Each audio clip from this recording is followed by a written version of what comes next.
It's time for another round of awesome Vanguard info, so strap in, get ready to learn the latest and greatest on all things Eve. In this video, we're going to be covering two more topics. First, the connections between EVE Online and Vanguard, both lore-wise and the technical details. We're diving in here today. Then second, the latest update to mining in Vanguard. Everyone loves a little bit of mining, don't we?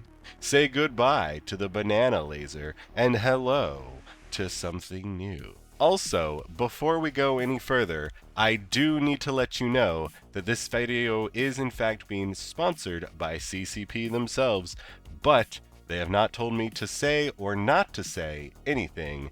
So with that out of the way, let's move right along. And two quick facts that don't fit neatly into the topics for today is that first, they are actually making a radial menu to select your equipment now. I thought this personally was such a big deal that I wanted to highlight it here because I think it's really cool. Next, the public beta is going to be going live between November 28th and December 9th. So we all get to come together again in this public test, see what they've been cooking up. Should be really fun. Can't wait to see you there. It's going to be, importantly, after the new EVE Online expansion, so there is probably going to be a lot of lore involved as well for why this new public beta is happening. And now we are ready to move on to topic number 1, connections. So, New Eden is a truly vast landscape spanning over 20 years, and as such, this new IP, Vanguard, has a palette of which to paint a limitless future with. Some examples here are that in Vanguard, infomorphs, the remnant sleeper origins of war clone technology, have been unified with those empowered by it, in a very literal sense by the Arkhambine mercenary group's Lifegiver. That's a person, if you didn't know. Lighting a path to harmony, at last for the first generation, within a virtual world of the Fulcrum, and to self-realization together, with a second gen, through compatibility with a new kind of war clone blank. So there's a bunch of the lore stuff that's happening like in and without Vanguard.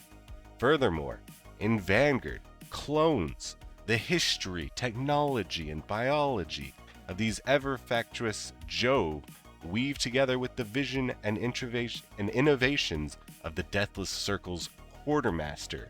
Again, if you're paying attention to lore, Quartermaster is actually a person, and that is like their title name.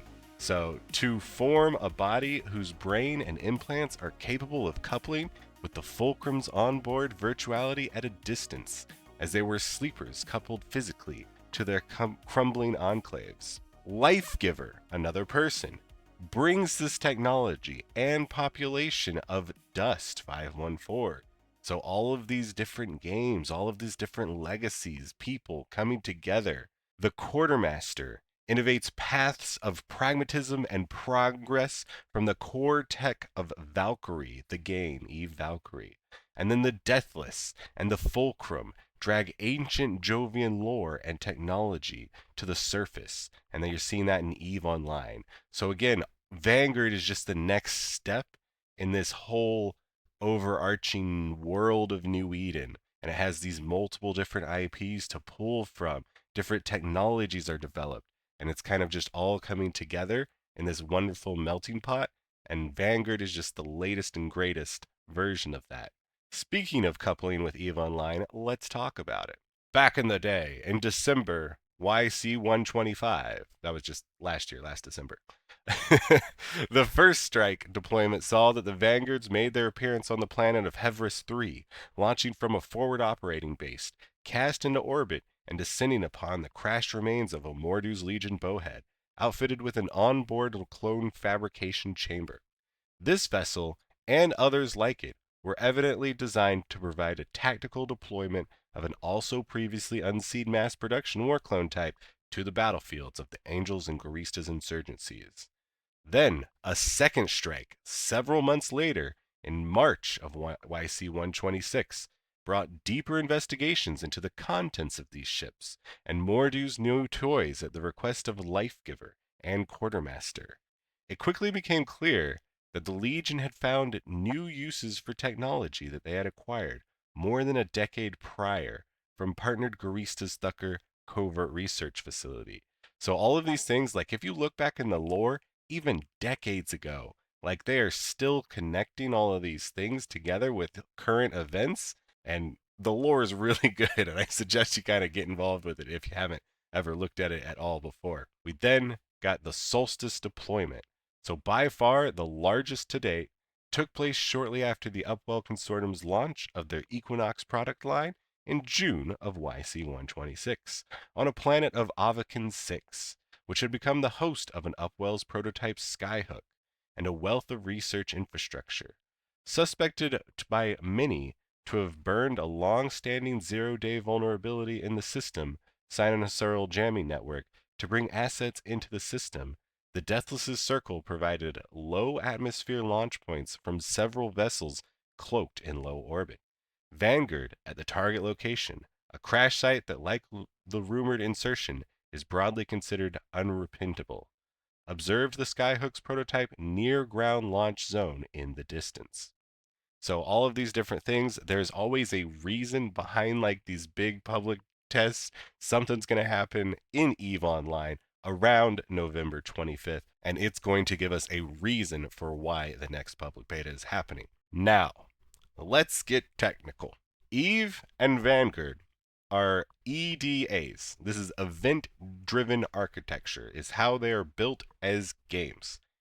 Anything that happens, like undocking a ship, for example, creates an event with a bunch of data, like who undocks, what ship, how it's fitted, all that good information, and it has this event, right? Stick with me. Then, other systems, other code bases, can listen in to this event feed and be like, oh, I like to listen to events like undocking ships, right? And then it triggers a bunch of other stuff when a ship undocks. Because of this development, it makes it a lot easier to expand in novel ways without having to worry with as much about spaghetti code decades down the line. So CCP has really, I think they finally understood and got the point that spaghetti code bad.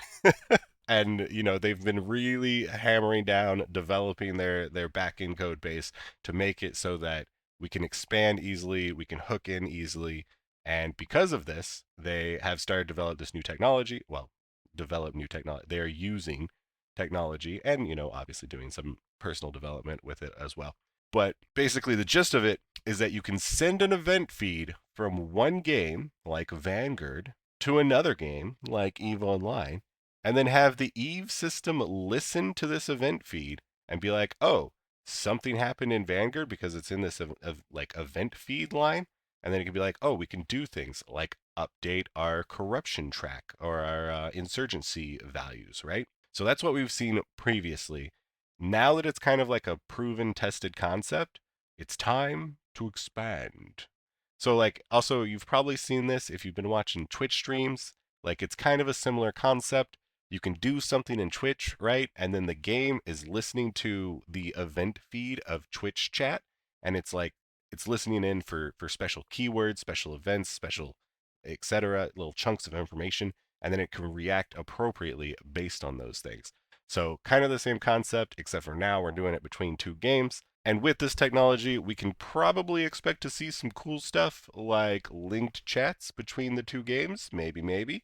Or we could see Eve ships maybe actually in the skybox of the Vanguard area. Might be cool. We can maybe bombing runs. We'll see. Yeah. This is kind of just the tip of the iceberg. They've developed this technology. It looks like it's working. So now it's time to expand. And I think it's going to allow a lot of really cool connectivity between the two games, especially because they are, we'll say, like trusted clients to one another because they're working so close together. All right. Well, that is enough about connections between Eve. Now let's talk about dismantling connections with mining. That's right. We've gotten used to the yellow banana, but it's time for an upgrade. And that upgrade is called the cutting tool. A versatile, equipable tool designed to interact with specific targets in the game world. Though it functions similar to a weapon, the cutting tool is built to handle precision tasks like cutting open mineral deposits, wreckage panels, or other materials that block access to valuable resources. It's designed specifically for mining and exploration purposes, allowing you to retrieve resources or undock or unlock containers and doors. It emits a beam that damages mining targets, allows you to extract resources or access hidden areas. It's used to mine mineral deposits, cut open wreckage for salvage, and unlock containers or covered switches. It's designed to damage targets that respond to frequencies generated by the cutting tool laser, such as ore-rich deposits or latches on wreckage. The cutting tool itself is a tough, rugged piece of a kit designed to survive the harshest conditions. Its construction allows it to withstand extended use in unforgiving environments. Additionally, it's designed to be easily disassembled, ensuring that players can maintain and repair it with minimal effort when needed, making it a reliable companion in exploration and mining operations. The cutting tool is essential for players exploring hostile environments where quick access to resources or locked areas can mean the difference between success and failure. It's not just a weapon, or it's not just a tool, but a key piece of gear for exploration, salvage, and even survival. This little preview to me makes me think that this is no longer an always have item, but rather a selection that one would pick up when creating a loadout. Like your sidearm could be like another pistol, or perhaps one of these cutting tools. But we'll have to wait a little bit longer to learn about that, won't we? You can also customize your cutting tool. So it's going to be using these different mining crystals, and they're each tuned to specific frequencies that are most effective at cutting certain types of materials. So you're going to have one that's like really good at cutting like soft rocks, one that's good at cutting hard rocks, one that's good at cutting like wreckage panels probably.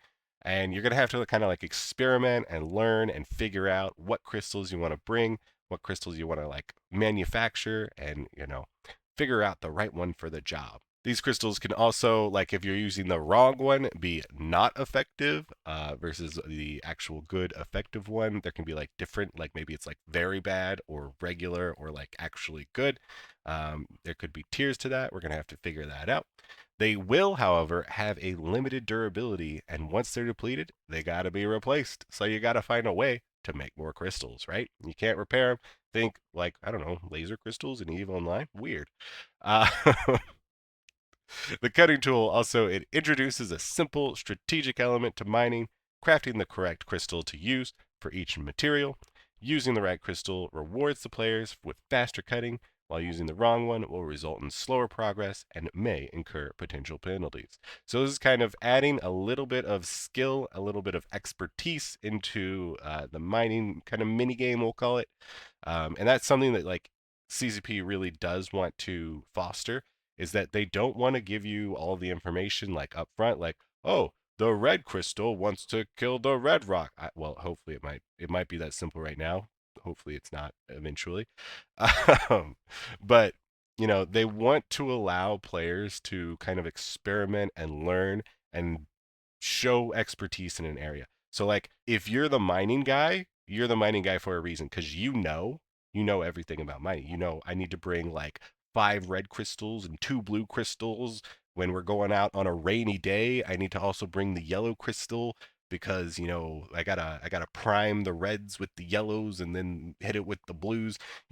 It's a system in development, but I think there could be a lot of cool stuff going on in here, and I know we keep getting more mining updates, and I'm excited to see where it goes. Speaking of mining updates, further is that we are going to actually be able to customize our cutting tool with chipsets. So they're kind of like really wanting to use these chipsets to kind of customize everything. You customize your weapon with chipsets. You customize your equipment with chipsets. You customize your suit with chipsets. it makes pretty obvious sense that these are going to be able to be customized, at least in the current iteration.